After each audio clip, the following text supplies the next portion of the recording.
Easy there, boy.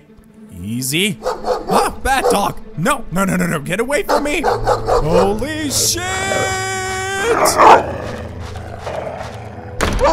I swear to God, I'll never visit this place ever again. Come to Darkwood, they said. You'll have a great vacation, they said, and now I have to fight my way out of this. Alright, let's do this. On 3. 1, 2.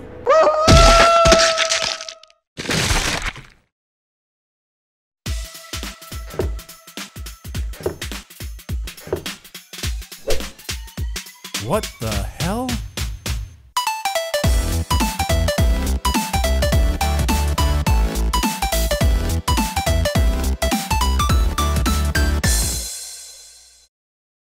Ladies and gentlemen, welcome to Darkwood. It's a top-down survival horror game made in 2017. It was developed by Acid Wizard Studio, which really are just 3 guys and their dog. And I gotta say, this thing jumped straight on my top 10 horror game list, and with good reason. First off, Darkwood does not rely on silly jump scares to get a rise out of you, nor will you encounter a lot of over-the-top disgusting scenery either. Well, okay, sometimes you totally will, but that is beside the point. Instead, Darkwood tries to scare you with your own imagination. You know that kind of feeling when you stand next to a cliff or catch sight of something you are afraid of, right? Nothing's happening, you have no logical reason to feel fear, but there's this nagging feeling that something bad is imminent, that some inexplicable evil will take hold of. Hey, what's that duck doing up here? Anyway, that's the kind of feeling Darkwood strives to awaken in you, and yes, it works. You play as a nameless man who is incarcerated in a forest, and it's not because of his missing sense of direction that he can't leave. No, it's because the forest won't let him. Something went horribly wrong within these woods. Maybe it's a curse, maybe it's an experiment gone wrong, we don't know. But the results are undeniably creepy. You can't leave, because wherever you go, you will be greeted by an unclimbable wood wall. You will fear for your life, because wild animals and strange beasts roam these woods and all of them are out to get you. And you can't trust anyone, since the forest seems to slowly warp the minds of the last remaining inhabitants, making them alien to the normal life you're used to. And the worst part about all that? You can't be sure if this curse doesn't affect you too. Especially at night, you'll be haunted by apparitions that aren't really there. Once you look, they might be already gone. And then there are these sweet-sounding voices that lure you deeper into the woods, promising rescue and salvation if you would only oblige. My advice? Resist if you can. For whatever horror you've seen, it's nothing compared to the things that lurk in the dark. There is no escape. You are here, locked in, with whatever's roaming these woods.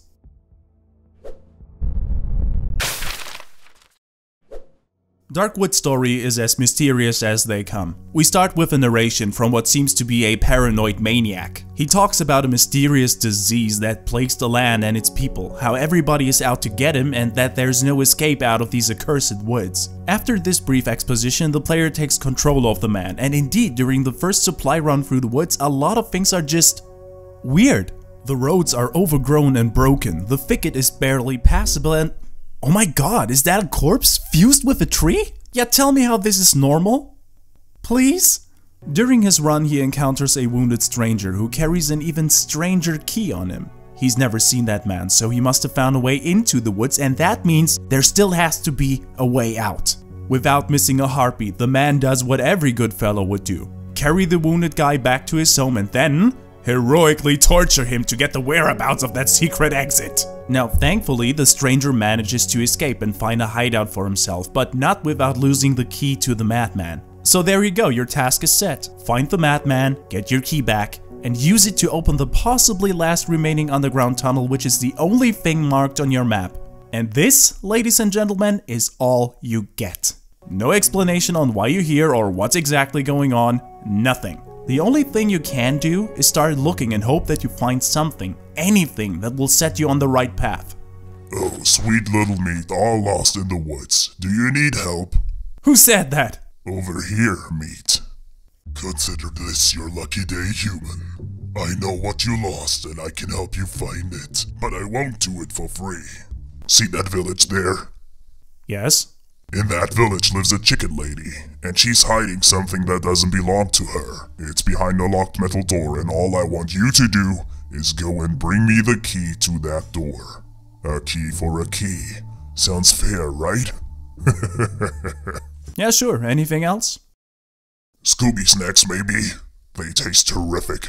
And so you make your way to the village, which of course leads through a big portion of the deep dark woods. On your errand, you may feel tempted to get off course and explore such lovely locales like this abandoned camp that is now home to a pack of wild dogs. And what is this? Oh my, it's a burnt down settlement. Maybe I should go check there too. Just give me a moment.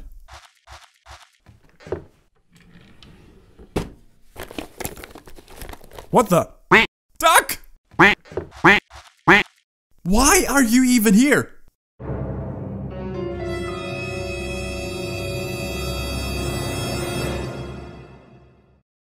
Yeah, just go. Anyway, I think it was worth it. I found a little something. Wait, these are just kids' drawings.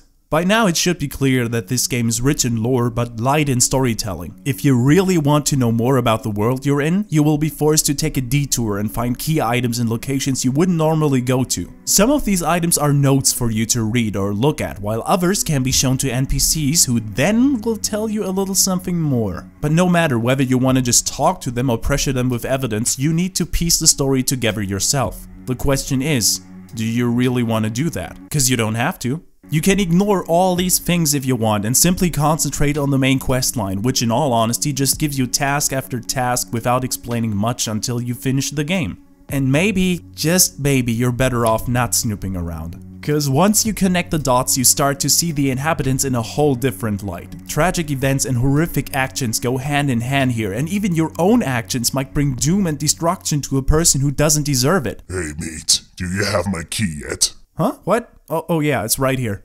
So here's a fair warning, your actions do have consequences. Some of them can be revealed by snooping around, which you don't have to, and some will be revealed at the end of the game.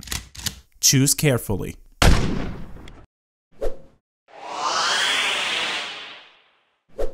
Okay, Darkwood is obviously unsettling with the horror, which is good. But let's talk about the survival part. You start in a little hideout somewhere in the woods. Your job, besides progressing through the game, is to survive from day to day by using what you can find in the forest. The items you find are nothing special. In fact, most of them can be found in any household or trash can, but with a little ingenuity and the help of a workbench, you're able to craft some very dangerous things that give you a much needed edge. But as you can imagine, crafting is the easy part. Retrieving the necessary components? Yeah, not so much. First off, exploring the forest isn't as easy as it looks. Despite playing from a top-down perspective, you can see surprisingly little. Do you see this bright cone in front of you? That's what you can actually see. The rest is only technically visible, meaning that you're able to recognize your surrounding area, but unless you turn around, you will never know if there's a trap, an item, or a monster that followed you for quite a while now. Second, you only got so much inventory space before you have to go back and unload your stuff in your hideout. If you want more, you have to go back and pick up the holy shit, a monster. Alright, just for this moment, I prepared your grave. What are you waiting for? Come on. Jump in, I even installed Netflix down there. I mean, sure, you got some ways to defend yourself, but each and every one of them sucks. The simplest way to stave off your impending demise is to equip a homemade melee weapon like the plank and just take a swing at everything that is not you. But here's the thing, melee weapons break after a while and need to be repaired. Now thankfully melee isn't your only option. For example, you can craft some Molotov cocktails, which do heavy damage on impact and inflame the surrounding area for some AoE damage. And for the devious among you, there are traps you can set to catch something, so it's not all that bad. But the downside is, things like these need a lot of parts, can only be used once, and they can harm you as well. Yes, traps and fire don't discriminate, they hate everybody equally. Furthermore, you should know that the monsters are quite resilient, while you are not. Even weak enemies just need 4 to 5 hits to knock you out, which of course is expected in a horror game. It's fine, I get it. You should feel like the odds are against you. But for God's sakes, why won't you let me run away if I'm overwhelmed? Because out of all the things that you could implement from real life, the devs just had to pick a goddamn stamina system. This white bar here represents your stamina, and it depletes with every action that just about uses some more muscles than normal walking. And yes, that includes fighting. Wanna hit a monster? You better not miss, because at least a quarter of your stamina is gone in one swing. Wanna run? Oh, I'm sorry, your character's lungs are so weak, he needs a pause after a 10-second jog. And probably a cigarette as a reward for running in the first place. I haven't even gotten to the worst part yet. You control this mess with either mouse and keyboard or with a gamepad, and both methods let you be horrible at combat. Ever tried to hit a dog that pounces around the screen while only half of the thing is visible, while trying to pin it down with the mouse? Yeah, have fun doing that. But in its defense, here's the thing that most people don't get. The combat sucks on purpose. Think about it for a second. If you were in a situation like that, how would you react without training? You'd get tunnel vision, which you already have. The adrenaline causes your body to shake violently, and your actions might even be delayed because you're scared to death. Which explains the wind up animation before you actually hit something with a melee weapon. You're not a killing machine, and this is not a fighting game. The devs wanted to portray you, an everyday guy tackling an impossible situation. Things look a lot brighter, however, if you manage to get your hands on a gun or a rifle. Everything dies in 1 or 2 shots, which is a delight, but guess what? Sooner or later you won't have any ammunition left. I can help with that. What do you need, mate? This is one of the few blessings the game has. There's always the option to trade with certain NPCs. One of them even seeks you out once a day, so you can sell stuff you don't need or want. Just don't expect a good trading rate. And this is pretty much all the info you need to survive here. Well, at least until... shit. Darkwood's got a day and night cycle, and during the night the game devolves straight into nightmare mode. First off, don't be caught outside your hideout during the night. Something's out there, and it's going to hunt you down and eat you alive. You can't outrun it, you can't fight it. The only way for you to survive a night is to hunker down in your shelter, turn on the lights, and pray for the morning light to come. But it's not like the game goes easy on you once you barricade yourself in. Quite the opposite, actually. Cause if you don't come out, well, guess what? The things outside will come in. And it's not like you can prepare for any given night, because the things that will happen are randomized. Here are just a few things that can and will happen to you while you try to defend your little fort. You can be attacked by some dogs or ex-crazy hermits, which will jump through the windows and then try to eat you. You can be visited by some angry poltergeists, which not only deactivate the lights but also drain your energy on contact. Hell, you can't even trust your own mind, because at times you will start hallucinating things that aren't there. See this? There's a person on the bed. Now it's gone. Why are you still not in the grave I dug for you? You know, it is really nice down here. Thank you. See what you're missing? Come on down here, let's watch some Blacklist.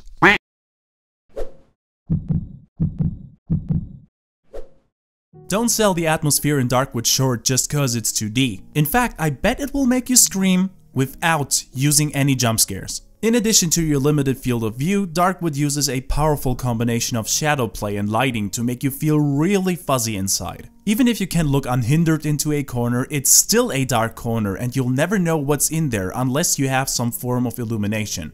Or you could just walk right into it and check with your hand.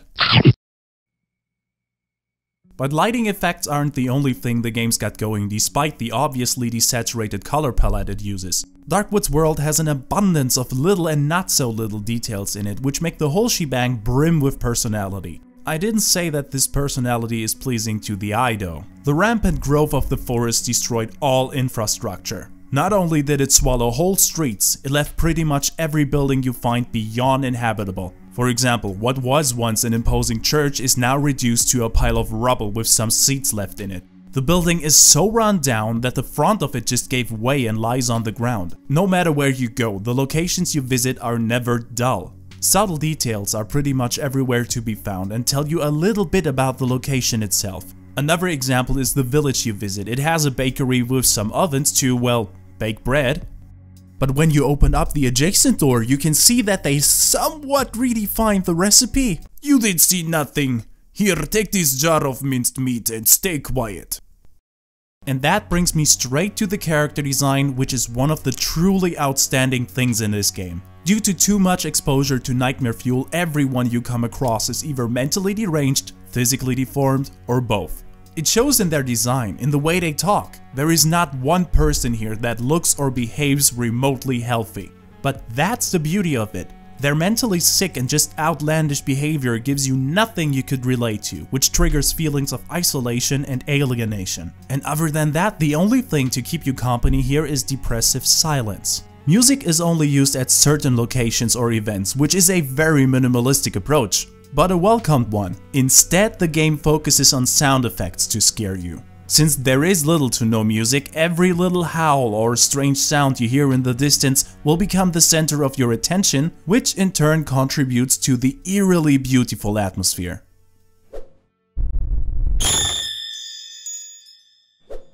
Just to be clear, extras are things that give the game some replay value or add to the general enjoyment of the game. And surprisingly, Darkwood earned some points in this category too. Every time you start a new game, the forest takes on a different shape and the sites within the forest change their location too. This roguelike element is a nice way to keep the game fresh if you ever want to pick it up again. Furthermore, there are 3 difficulty settings. On normal mode, you can die as many times as you want, you just lose some of your equipment on the spot you died. Now if you want a more challenging experience, then try out the hard mode. Everything works just the same, but if you die more than 4 times, your save state will be erased and you will be treated to one of the most depressing game over screens ever. Oh yeah, and the nightmare mode gives you only 1 life before that happens. Another cool thing is that you can tackle some of the quests in at least 2 or more ways, which do have an impact on the game later on. For example, you can kill everyone just like in Undertale, even the quest givers. The game won't even judge you. It will still leave a path open to get out of the forest, well, assuming you can find it without help, that is. And because I want to say thank you for watching, I give you a hint. The peaceful ending isn't the best ending.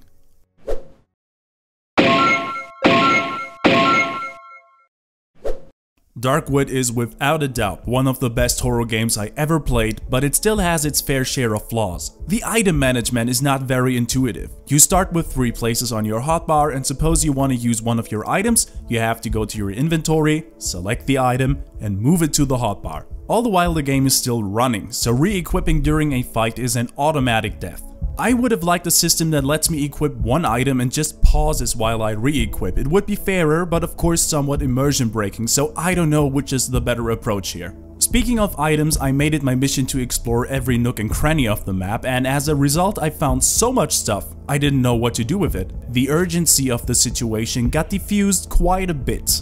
That shouldn't be. Also, I think I found a way to break the game, or at least finish it faster. Hear me out on this. During the night, you are stuck for about 12 in-game hours because you need to survive in your home and stuff, but what if you just don't do it? Because the moment you die in your humble abode, you simply wake up the next morning. The horrible night is over, you can progress through the game again because there's light outside. You even saved your items because you didn't use any equipment to defend yourself. So it seems to me that sucking it up and going to your nightly beat up o'clock appointment is the most economic and stress-free way to progress. And running through the woods gets kind of monotonous, especially when you go to the same place more than 2 times to raid it completely. So I will admit this part of the game can get pretty tedious. Now despite these flaws, one of which is kinda game breaking, I can and will highly recommend it. Darkwood manages to create this frightening and hostile world that you know nothing about and definitely don't want to be in. But at the same time, the game provides you with more than enough incentive to make you want to lift the veil between you and the unknown. Why are you here in the first place? Why is that merchant visiting you every morning, and why is he calling you brother? Why is the forest compelling people to go mad and mutate if you stay long enough? The screwed up thing about that is you can complete the game without ever caring about the answers, but you will look for them anyway. Simply put, if you just follow the quests you are given, the game isn't very long, and going to someplace you don't need to jeopardizes your overall goal, to get out. And yet here we are, running even deeper into the woods because Darkwood knows how to play with the human condition. All of us want and need to make sense of the things around us, and if for some reason that sense isn't there, we start looking for it, despite the danger. Because having no definitive answer to things is more frightening to us than a bad answer could ever be, and that's exactly why Darkwood sucks you in. Now, if you'll excuse me, I just got an idea how I can get out of the forest, but this may take a while, so see you next time.